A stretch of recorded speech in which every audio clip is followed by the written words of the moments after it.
சென்னை திருவல்லிக்கேணியைச் சேர்ந்த 24 வயது பெண்ணுக்கும் ஆவடி மோரை பகுதியைச் சேர்ந்த கார்த்திக் என்ற இளைஞருக்கும் கடந்த ஆண்டு அக்டோபர் 24ஆம் தேதி திருமண நிச்சயதார்த்தம் நடைபெற்றுள்ளது.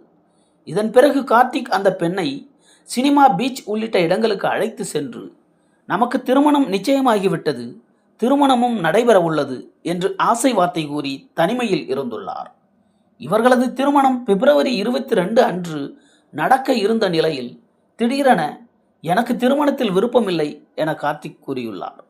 அதிர்ச்சி அடைந்த மணப்பெண்ணின் பெற்றோர் சமாதானம் செய்து நேற்று முன்தினம் திருமண வரவேற்பு நிகழ்ச்சிக்கு ஏற்பாடு செய்துள்ளனர். ஆனால் மணமகன் கார்த்திக் மேடைக்கு வர மறுத்துள்ளார்.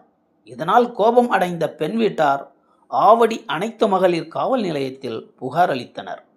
இந்த புகாரின் அடிப்படையில் வன்கொடுமை தடுப்புச் சட்டம், திருமண மோசடி உள்ளிட்ட 6 பிரிவுகளின் கீழ் வழக்கு பதிவு செய்த போலீசார் கார்த்திக்கை கைது செய்தனர்.